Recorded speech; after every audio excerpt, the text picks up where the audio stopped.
कंकन किंकिन अनूपुर धुनी सुनी,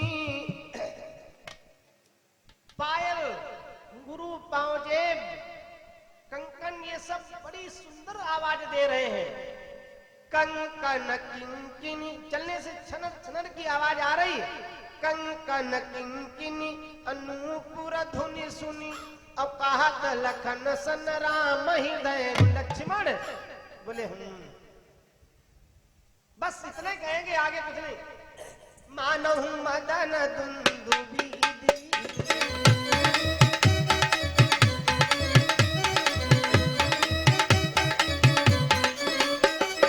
राम जी लक्ष्मण से बोले, लक्ष्मण बोले मानहु मदन दुंदुबी दीनी, मनसा विश्व विजय कहती।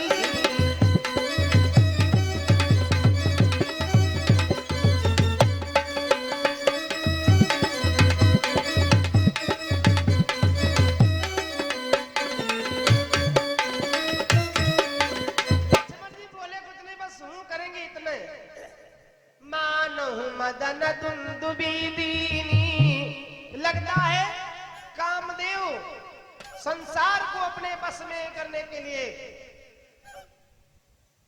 तैयारी कर दिए हैं, जीतने के लिए। मानो मदन दुंदुबी दीनी और मनसा विश्व विजय कह कीनी, लगता है कामदेव ने संसार को अपने बस में करने के लिए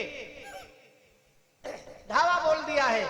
इतना लक्ष्मण से जब कहे तो लक्ष्मण बोले राम जी परब्रह्म है, लक्ष्मण जी शब्द ब्रह्म है, लेकिन मरण को नहीं जान पाए। असकाई फिर चिताए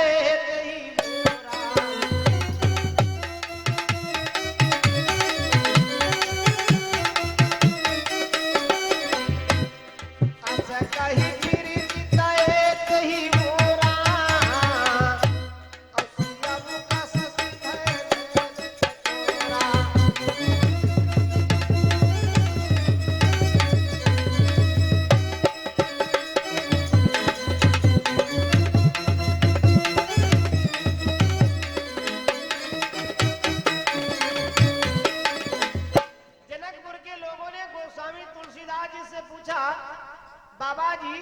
बोले हाँ, आपने राम जी की सुंदरता का वर्णन तो बहुत किया है।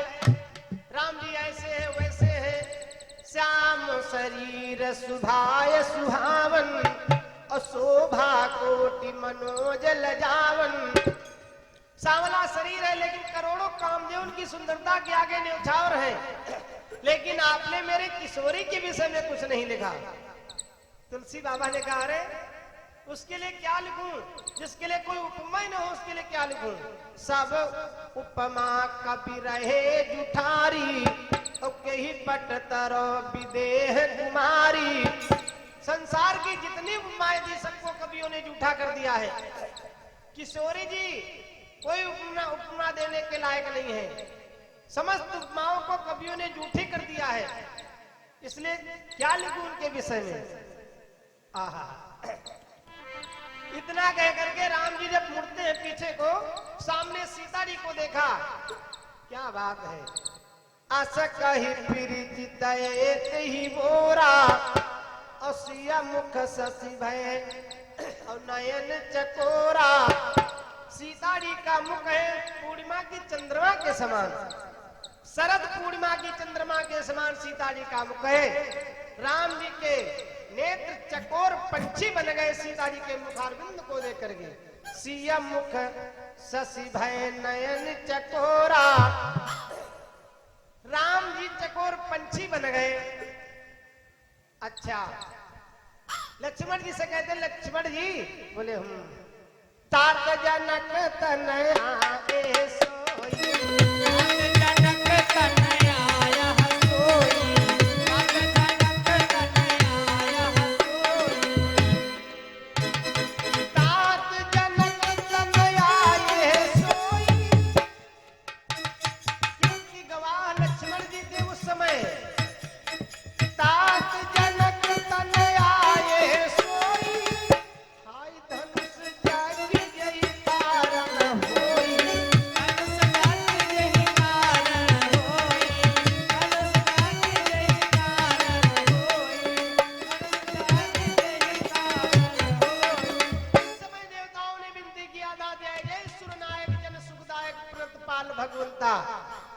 तो भगवान ने कहा था ठीक है धैर्य धारण करो, मैं अंशु समेत आकर के उतार लूंगा।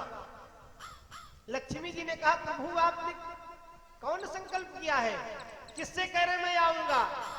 भगवान ने कहा पृथ्वी का भार हरण करने के लिए मैं मानव रूप धारण करूंगा। लक्ष्मी जी ने कहा प्रभु आपसे निवेदन है मुझको भी ले चलिए उस नरलीला में। भगवान ने कहा ठीक है तुमको ले चलेंगे।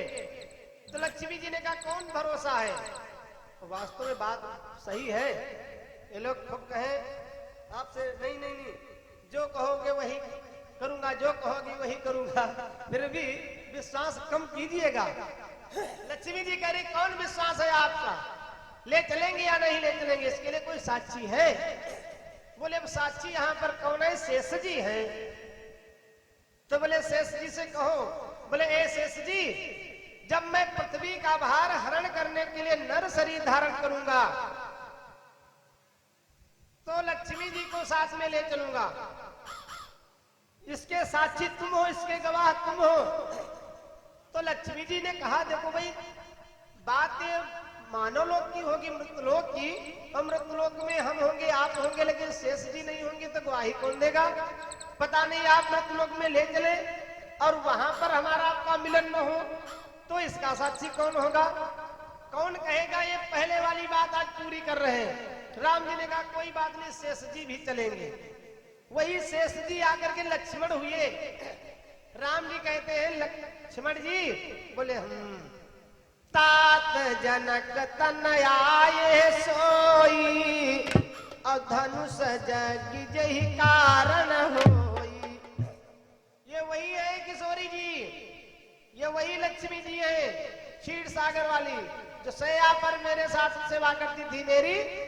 तुम साक्षी हो शेष जी, मैंने कहा था नर लीला जब करने के लिए मृत्यु लोक में चलेंगे तो तुमको ले चलेंगे। इन्होंने कहा था साक्षी कौन है? मैंने कहा था शेष जी। तो शेष जी तुम इस बात के साक्षी हो या नहीं? लक्ष्मण जी बोले अच्छा। पूजन गौरी सखी ले आई,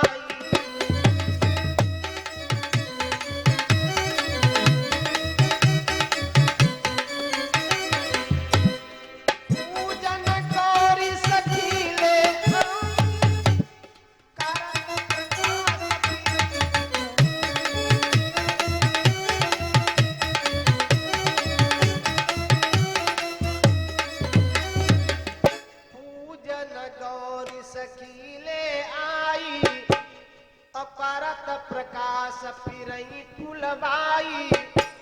सखिया इनको लेकर के माता गिरिजा की पूजा करने आई हैं, जिनकी सुंदरता से, जिनकी चमक से, जिनके तेज से ये पुष्प वाटिका चमक उठी है, वही ये जनक नंदिनी सीता जी है। लक्ष्मण जी कहते हैं अब जब सीता जी को राम जी ने देखा तो राम ने सीता जी को देखा, सीता जी ने राम जी को। मनहु सकुच निमित जे दिगंजल। सीता जी के नेत्र राम जी के नेत्र एक में मिल गए। इन नेत्रों में वास है राजा निम का। राजा निम राम जी के वंशज है। दशरथ जी और जनक जी एक ही शाखा के, एक ही पेड़ की शाखा है, अंतर इतने हैं। ये 27वें पीढ़ी पर है और ये 33वें पीढ़ी पर है। तो राजा निम मन में विचार करने लगे मेरे कुल की बिटिया है, बेटी और दामाद का जहां आमना सामना हो वहां बुजुर्गों का उस बीच में दखलंदाजी करना ठीक नहीं, इसलिए राजा निम ने अपना यहां से प्रभाव हटा लिया। अब दोनों लोगों के नेत्र ऐसे रह गए। बाग में सीता जी ने राम जी को जब बाग में देखा, राम को देख करके जनक नंदिनी बाग में यूं खड़ी की खड़ी रह गई।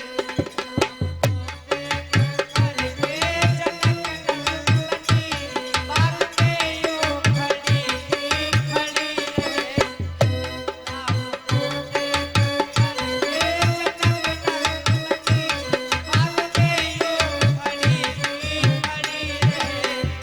राम को देख करके जनक नंदिनी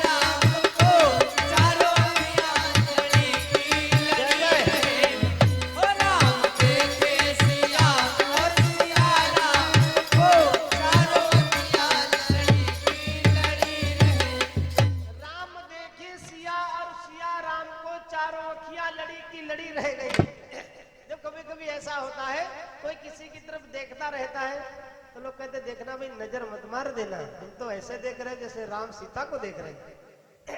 बोल सियावर रामचंद्र की। अच्छा, अब देखते रह गए। निम्ने राजा निम्ने वहां से अपना पावर हटा लिया। अब आंखें ऐसे खुली की खुली रह गई। राम जी लक्ष्मण जिसे कहते लक्ष्मण, रघुवंशी न कर सहज सुभाऊ, पग कुपंत पग धरई न काऊ। ये रघुवंशियों का स्वभाव है कि कुमार्ग पर कभी पांव नहीं रखते। मोहे अतिशय प्रतीति मन केरी, और यही सपनों पर नारी नहेरी। मुझे विश्वास है अपने मन पर। देखो 6 लोग ऐसे हुए जिन्होंने अपने मन के ऊपर विजय प्राप्त किया है। मन के ऊपर विजय प्राप्त कर लेना सबके बस की बात नहीं है। सिर्फ 6 ही लोग हुए जिन्होंने अपने मन को अपने काबू में किया है।